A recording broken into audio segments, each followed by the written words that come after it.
Hello there, and welcome to Dream Myths. Welcome, traveler, to a collection of tales woven from the rugged tapestry of Skyrim.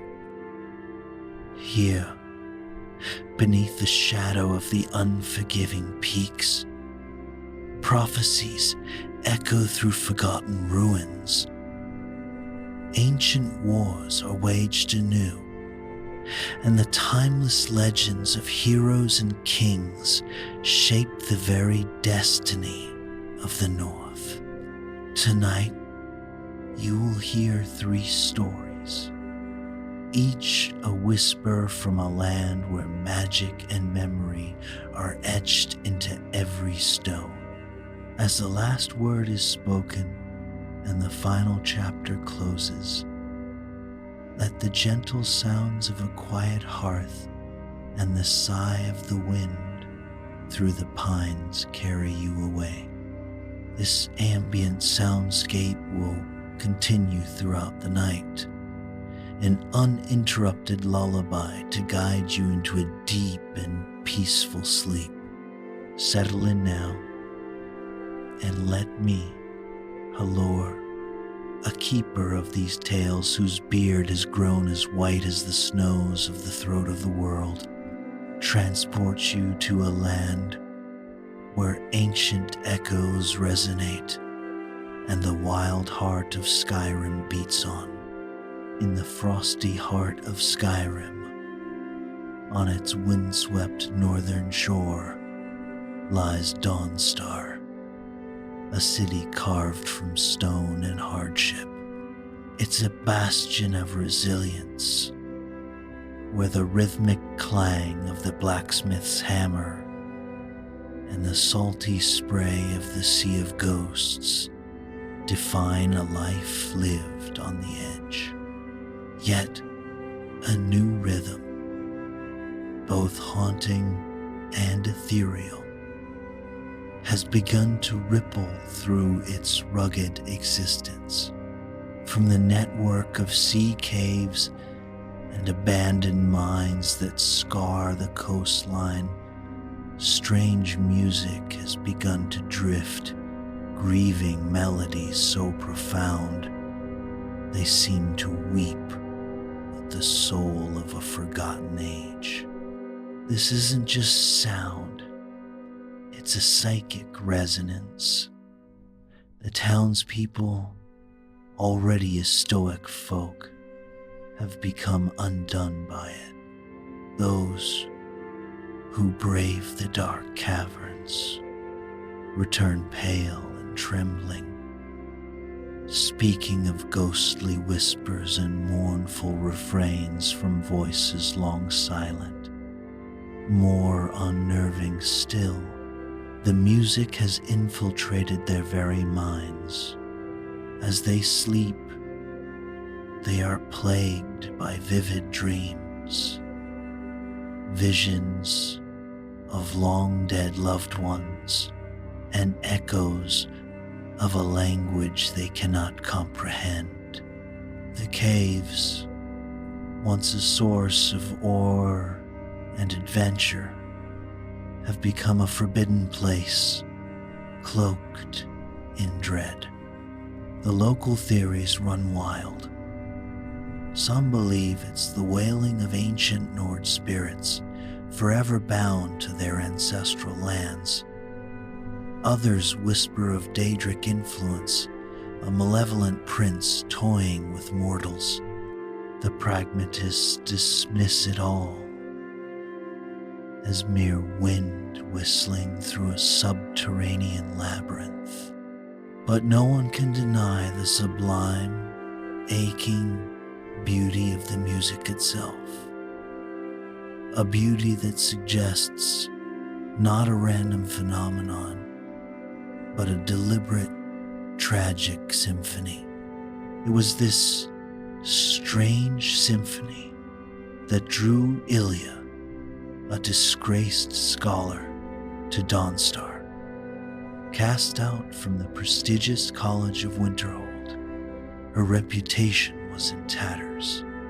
Her obsession lay not with the Dwemer, as was her stated field, but with the Falmer, the blind, mutated descendants of the Snow Elves. Ilya held a heretical belief that beneath their savage exterior, the Falmer still retained a spark of their ancestral intelligence, a buried cultural memory waiting to be rekindled. The haunting melodies of Dawnstar weren't a curse to her. They were a siren call, a chance to prove her theories and reclaim her shattered dignity. Her eyes, filled with a desperate ambition, burned with the fire of one who has nothing left to lose. With her research notes on Falmer language and culture in hand, Ilya ventured into the heart of the enigma. She followed the music deeper, its pull intensifying with every step. A song that seemed to be speaking directly to her as she delved into the cavern's depths. The notes became a chaotic storm, twisting her own memories and anxieties into monstrous hallucinations of her academic failures. It was a test of will, a sonic barrier meant to turn away all but the most dedicated or foolhardy. She discovered the walls were not simply carved, but engraved with a sprawling history. A forgotten saga of the Snow Elves and their desperate alliance with the Dwemer was chronicled in these carvings. It was the tragic story of Werther, a revered Snow Elf bard who witnessed the Dwemer's ultimate betrayal. A sinister plot to blind and enslave the Snow Elves who sought their protection. Werther's final, desperate act was to forge a magical harp, a vessel to preserve the culture of his people. The harp, a thing of wondrous power, could partially restore a Falmer's sight and awaken the dormant memories of their past. The Dwemer, however, sought to seize it, intending to weaponize its power to fully subjugate the Falmer into mindless servants. Werther's final, tragic melodies were left as a living map, a series of clues etched in sound to guide a worthy soul to the harp's hiding place. Following these clues, Ilya found the harp, but she was not alone. It was guarded by Saran, a unique Falmer who, through some miracle, had retained partial sight. Saran, unable to speak, communicated through hoarse cries and frantic gestures, his presence a living testament to Ilya's theory. A hulking Dwemer automaton, however, stood as the final guardian. This machine was no mere construct. It was an extension of a much larger, insidious system, designed to use the harp's own energies against intruders. The battle wasn't just physical. The automaton attacked with a barrage of dissonant frequencies, conjuring vivid illusions of Ilya's deepest fears and regrets. She realized then that to fight it, she had to use the one thing the machine was created to protect: Grasping the broken harp, she plucked at its remaining strings, weaving a counter-song, a melody of defiant hope against the automaton's sonic assault. They succeeded, but the victory was bittersweet.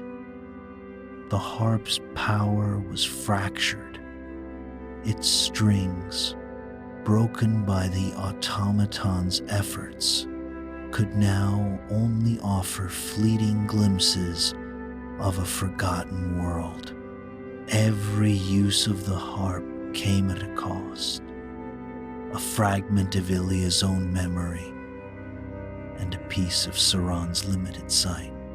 They faced a harrowing ethical dilemma. Was it right to risk their own essence to awaken a people who might not want to be found? Ultimately, they chose a path of cautious hope. They used the harp sparingly, offering the Falmer a chance, a choice to embrace their past. Their unlikely alliance became a bridge between two broken worlds, a quiet promise of a future where understanding might heal the scars of betrayal. Ilya, once an outcast, had found her true purpose, not in academic fame, but in the slow, painstaking process of mending a wounded people. And so, the legend of Ilya and Sauron became a living tale, a whispered hope for a new dawn in the dark underbelly of Skyrim. This second tale begins not with a dragon's roar, but with a crown's whisper, a story of power's corrupting touch and the spirit required to resist it for 1,000 years. The legend of the Ebony Crown has been a cautionary tale in Skyrim, forged by the malicious will of the Daedric prince Molag Bal. It was a relic of profound evil. It didn't simply grant power. It offered a dark communion, slowly twisting the wearer's mind and soul into a mirror of the prince himself. Its first wearer, King Volender of the Reach, became a tyrant so consumed by madness that his own people rose up and tore him from his throne. The crown was then sealed away, a relic too dangerous to be destroyed, left to be a monument to a king's folly and a warning against absolute power. But some warnings are meant to be ignored. In a secluded mining village nestled in the Reach, a young prospector named Eric stumbled upon a narrow fissure in the side of a mountain. Inside, in a hidden chamber, lay a stone pedestal, and upon it, the Ebony Crown. As Eric reached for it, a voice, cold and dry as bone, slithered into his mind. It was not a voice of magic, but a psychic imprint, a fragment of King Volandar's trapped consciousness. It promised Eric greatness, whispering that he was no mere commoner, but a king in the making, destined for more than this meager life. Blind to the malice, Eric placed the crown upon his head. A surge of icy fire shot through him, and the whispers in his mind became a deafening chorus. now joined by the insidious voice of Molag Bal himself.